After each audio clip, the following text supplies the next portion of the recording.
Сәлем достар, сіздерді жаңа жылдарыңызбен шын жүректен құттықтаймын. Отбасыларыңызға бақыт әрі қуаныш тілеймін. Бүгінгі видеода Адамстар отбасы мультигіне шолу көретін боласыздар, ал мен көп созбай шолуды бастайын. Бұл Адамстар отбасы өз іштерінде бір-біріне мейірімді, әрі тату-тәтті болғанымен, бұларды сырттағы жұрт жақтыра қоймайды. Көрген сайын олар қаруларын асынып, оларға шабуылға шығады. Мұндағы халықтың Адамстарды жақтырмайтындығына бір дәлел, Мартиша Гомеске үйленген күні ашуланған халық қалада үлкен көтеріліс жасап, оларға шабуылдайды. Мартиша Гомеспен тыныштық орнаған мекенде өмір сүргісі келді. Мұндағы адамдар оларға өмір сүруге мүмкіндік бермесі анық. Сондықтан олар Нью-Джерси атты аймаққа жолға шықты.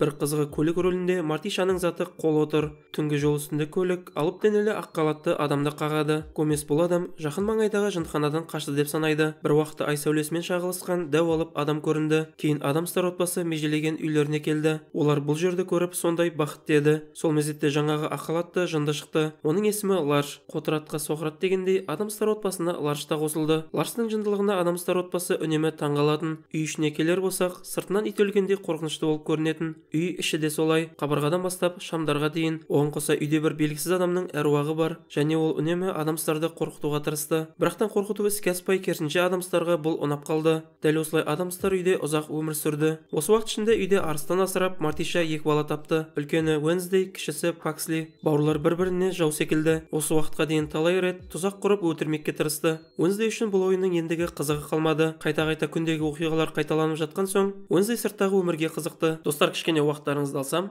мына бауырымыз жаңа жыл қарсаңында конкурс ұйымдастырып жатыр. Видеосынан Уэнсдей жайлы мәліметті тауып алсаңыздар, ұтысты болуларыңыз мүмкін. Менің көп көрерменім Уэнсдейді жақсы білетіндіктен сіздер ұтып алады деген ойдамын. Сілтемесін описанияға тастаймын. Сіздерден үлкен өтініш, видеосының астына Султан Фильмстен келдім деп жаза кетсеңіздер екен, қазақ контентін бірге қолдайық достар. Бір күні аулада жүрген Уэнсдей қалың тұман артынан дауыс естіді. Қыз да дауысқа дауыспен жауап берді. Алайда бір сәттен соң тыныштық орнады. Дауысты шығарып тұрған Паркер атты қыз еді. Ол журналистің қызы болғандықтан осы маңайға қызығушылық танытып келген. Үй сыртында Гомес баласы Пакслиді қылышпен билеуге дайындауда. Бұл би түрі Адамстар отбасының дәстүріне айналған би. Паксли алдағы уақытта биді үйреніп, рәсімді қайталауы тиіс. Алайда бұл баланың би дегенге мүлдем қызығушылығы жоқ. Одан да бомба жасауды жақсы көреді. Бірде әкесіне осы қабілетін дәлелдеймін деп, оны бомбамен жармақ болған. Үй ішінде кешкі ас ішіп отырғанда, кенеттен Адамстар отбасының Фестер көкесі келді. Ол Пакслидің алда қоятын дәстүрлі биін тамашалақ болған екен. Оның бұл қадамына Мартиша қуана қоймады. Алайда оның әңгімесін Уэнсдей бөлді. Анасына сырттағы өмірге шыққысы келетінін айтқанда, Мартиша бірден қарсы болды. Айтуынша сырттағы өмірдегі адамдар өте жауыз, әрі оларды жақтыра қоймайды. Журналист Марго бұл уақытта өзінің үйлеріне қатысты бағдарламасын жүргізіп жүр. Оның бағдарламасына жарнама берушілер Адамстар тұратын ауданды жарнамалап, сол жерге тұрушылар санын көбейтуді тапсырды. Егер Маргоның бағдарламасына жарнама жақсы жасалмаса, оның шоуы ешкімге керексіз болып, әрі өзі де жұмыстан шығарылатын. Сондықтан халықтың назарын аулау үшін үлкен шоу дайындады. Шоудан қалған шарлар мен тәттілер Адамстардың үйіне де жетті. Қолына қызыл шар ұстаған Уэнсдейді көрген Мартиша, сені клоун қолына түсіргісі келіп жүр деп қорқытысы келді. Кейін оның үстінен кәмпитті көргенде жағдайының күрделі екенін түсінді. Алайда бұған Уэнсдейдің қатысы жоқ. Мартиша үй сыртына шыққанда, аспаннан жаңбырша жауып жатқан кәмпиттерді көрді. Кейін үй сыртындағы тұман ашылып, олардың үйлеріне жақын салынған қала байқалады. Марго да осы қалада еді. Мұндағы үйлерге бір төбе басындағы қорқынышты үй көрінді. Марго бұл үйдің кесірінен басқа адамдар одан қорқып, пәтерлерді сатып алмайды деп ойлады. Сондықтан қайткен күнде де үйді жою керек деп санады. Жаңа қала тұрғындарына келген Адамстар отбасы көше аралау үстінде. Қаланың ашылуына орай Фестер өзінің өлеңін айтып берді.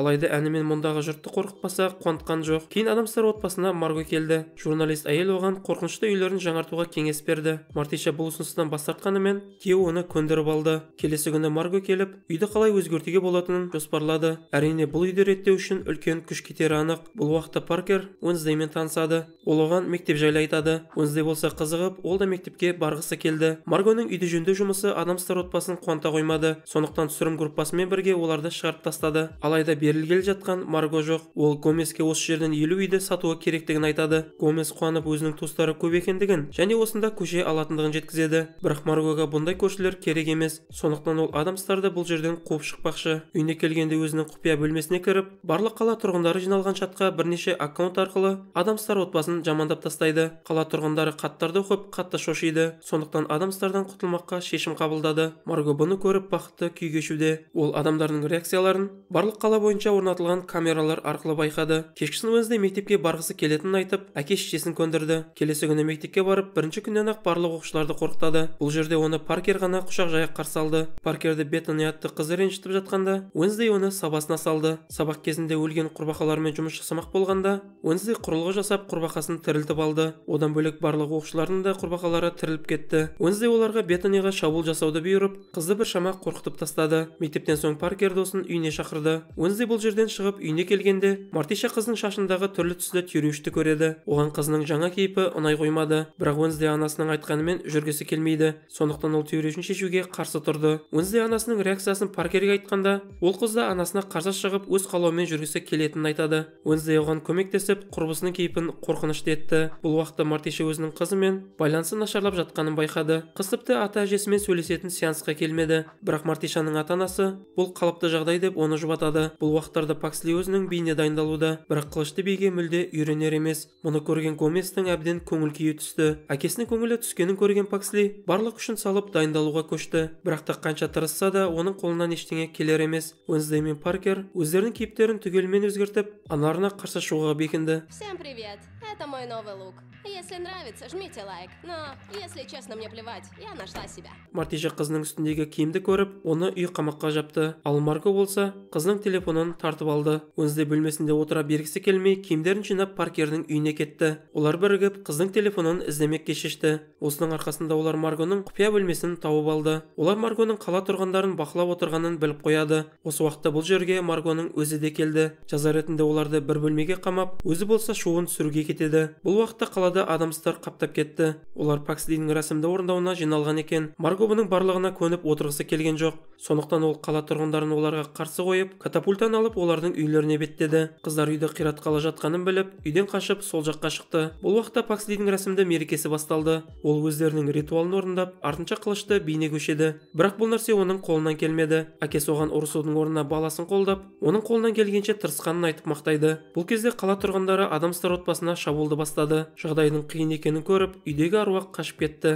Бірақ Паксли үйден қашқалы жатқан жоқ. Ол отбасын қорғап, өзінің жарылғыш заттарын қолданады. Ендігі күштері таусылып, не істерлерін білмей тұрғанда, оларға көмекке Уэнсдей келеді. Ол тірі ағашты пайдаланып, туыстарын үйден аман-есен алып шығады. Қала тұрғындары адамстардың кішкене өзгерек болса да, қарапайым адам екендіктерін байқайды. Олар бұл отбасын ренжіткілері келмей, өз шабуылдарын тоқтатты. Одан бөлек Паркер анасының барлығын бақылап жүргендігін айтады. Марго барлығына ұрысып, айқайлап жатқанда Паркер оны телефонына түсіріп интернетке жібереді. Бұл оқиғадан соң Маргоны бұл шоудан шығарып тастады. Осы уақытта әйелге Фестер қырындамақ болды. Себебі оған Марго бірден ұнап қалған еді. Қала тұрғындары адамстармен татуласып, үйлерін жөндеуге көмек берді. Бірақ қашып кеткен аруақ қайта келгенде, үй қайтадан қорқынышты қалпына келді. Фестер мен Марго кездесе бастады. Ал бос үйлерді адамстардың туыстары сатып алды. Туысқандары Пакслидің рәсіміне өткенін мойындады. Себебі қанша қылышпен билей алмаса да, отбасын қорғау үшін барлық күшін салған еді. Осылай шоуымыз соңына жетті. Айтпақшы, одан бөлек осы мультиктің екінші бөлімі каналға шығып қойған. Көрімдеушілер экрандағы видеоны бастаңыздар болғаны. Ал ендеше жаңа жылда кездескенше достар.